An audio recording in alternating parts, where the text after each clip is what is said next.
All right, this is the Rising Ninth Grade presentation we put together for parents and students interested in band for ninth grade. At this point, your students should have an interest or in being in band. We go over a lot of the whys of doing band in class, so they should be familiar with that. A few to hit. One, band, it really is for everybody, but there is an asterisk on that. The middle school experience is fairly laid back and easy. The high school experience is a little bit more intense, and if we've had students that are struggling to play their instrument, struggling to turn and play and test, struggling to come to concerts, high school band is not a good fit for them. So everybody is about 95% of the 8th grade class is capable of continuing on in band. So with an asterisk. There's a lot of fear and anxiety from the teen. What does band look like? A lot of concern about, like, do I have to wear this uniform? I'm gonna look silly. They don't realize that uniform actually makes them look exactly like everybody else, and even their parents can't pick them out from the stands. Hollywood does not do band very well. They portray it very poorly. It's nothing like that in reality. The number of students I've had that have been terrified and end up staying for 4 years and crying on their last concert or their last event, I've got hundreds of those stories. So it's really doable by everyone, and it's nowhere near what they're scared of, if you will. Next year is our 3-year rotation for our spring break trip. We'll be headed to Disney and Universal, so that's definitely something to consider. It's a very popular trip. One of the big reasons that I try and stress to everybody is a fine arts credit. Everybody needs a fine arts credit regardless of which diploma track or path they're on. So if you don't do band, you end up doing art, drama, choir, or one of the other classes to meet that requirement. So something to consider. Band is also a daily break, especially with our high achieving students who are doing dual credit this, college level this, Ball State classes this. Before you know it, you have 7 really hard core classes, and those are rough days. When you have 6 and you've got band in the middle, it's a break, and it's very helpful. We also now offer PE credit for marching band. That gives you an idea that we are moving around and we do a lot of physical things. 2 seasons equals PE 2, which is the sophomore level class, so you can knock out one of your requirements doing that. And then the how. This is where parents are very interested, like, how am I gonna fit this into our busy life? The main question I get a lot is about sports and athletics, like how do we make these all balance? So let's go through it by seasons. Fall sports is usually where we have the most conflicts and we have to get a little creative.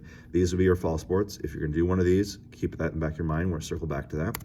All the other seasons are very easy. The winter sports, there's hardly any conflicts. We have a couple pep games. We have 10 pep games for basketball over the winter and spring season, and a student can do as few as 2 or 3 of those. So we have a sign-up sheet. They pick what works for them. We have a concert that's usually on a date that doesn't even have an athletic event. So winter sports are a non-factor as far as conflicts. Same thing with spring sports. We have a banquet. We have a spring concert. The banquet's on a Sunday specifically so that athletes can come to it. Again, we've got over 100 students in band, and a third of them are in varsity level sports and make it work.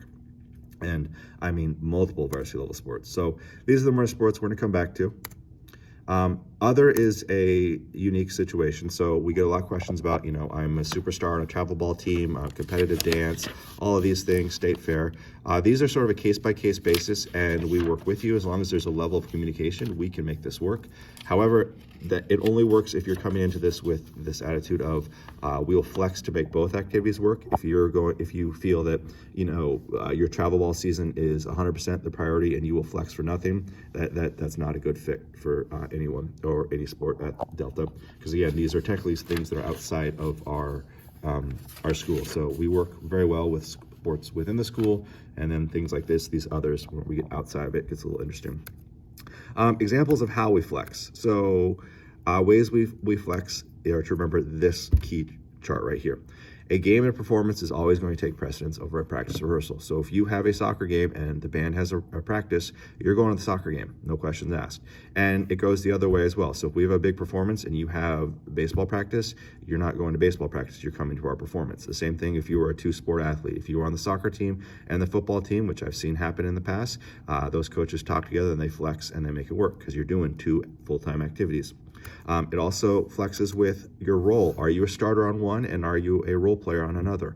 Are you the superstar goalie? Are you the star pitcher? Are you the soloist for us? Those all come into play as well. So we use sort of a sliding scale. I also have a great relationship with all the coaches. We talk, we figure it out, and that leads to this next point, which is leaving kids out of the middle. I don't want the student to be like afraid to tell me that they can't come to something, not want to tell their coaches. I understood this more as an adult or as a parent. When my own kids were in sports and band, I started to see like, oh, some of these coaches have a lot of sway. You know, you may be on the JV team trying to fight to move up, and telling them that you can't come to a practice or game. That's a tough situation. So I have a clipboard, and I go through all the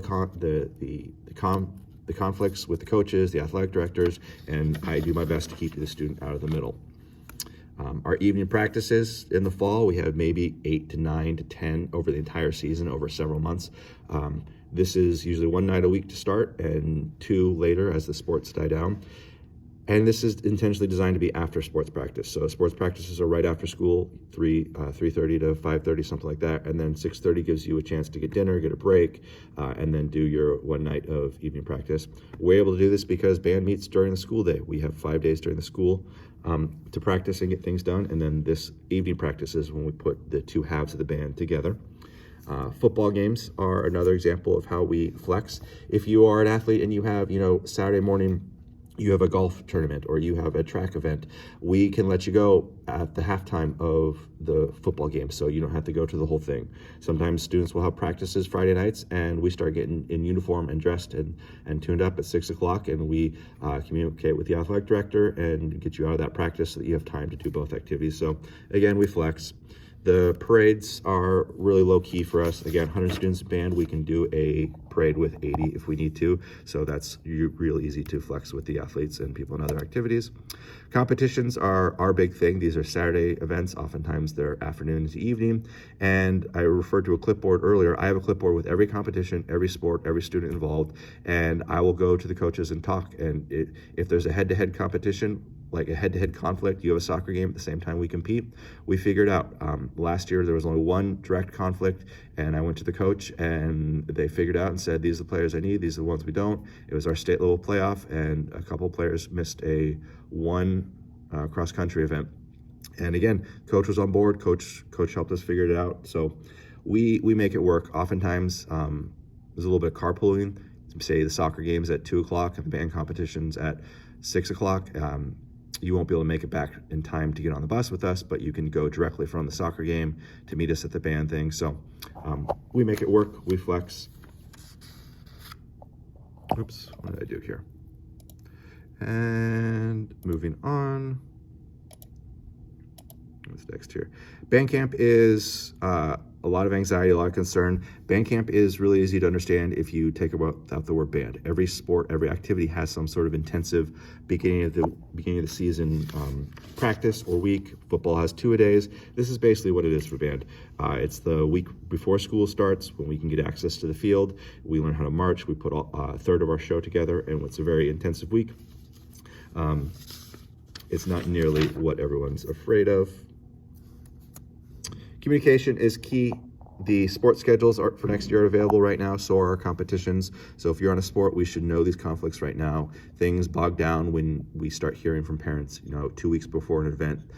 We're telling you our dates in our calendar right now in February and January, and then this idea that we get to August and now we're hearing about conflicts or things that are getting scheduled. That's when problems happen. So letting us know now is really easy and makes everything flow.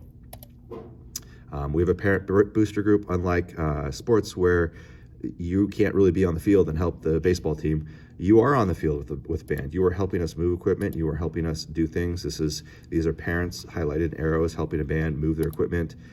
It's a full contact sport for parents, if you will. The band booster group starts to get organized in the spring. These are all props and things we use on the competitive field that parents put together and help us move. We have lots of needs. This is our trailer from 2 years ago. It is now overflowed. Let's see, where are we at here? This is half capacity is what I'm trying to say here. So we need help with hauling the trailer, unloading it. Uniforms, this is what it looks like when we set up camp and 100 teenagers go through the changing process. We've got parents on help that can help with, mending things or handing out stuff. Also 100 teens, food is a big deal. How do we feed 100 teens at once? So crock pots, things like that. All these are things that you can help with. If you have any interest, let us know. Same with fundraising. So that gives you kind of an overview of what we do next year and helps you make a better, more informed decision. Last couple of things to think about would be, if you have any questions, contact us directly. If your student wants to do it, we can make it work. There's 100 students in band. It's an instant team environment. They're going to have lots of friends, which going to high school, more friend groups is better. Oftentimes students have their band friends as well as their outside friends. And lastly, this program is growing like crazy. We were at 30 a couple years ago. We're over 100 now. That's a really good sign. That means students are coming back. Again, we have a third of our band is in multiple varsity level sports and activities. Busy teens are way better than idle teens. We can make it work. So let us know if you have questions. Looking forward to students that want to continue next year, and talk to you later. Thanks.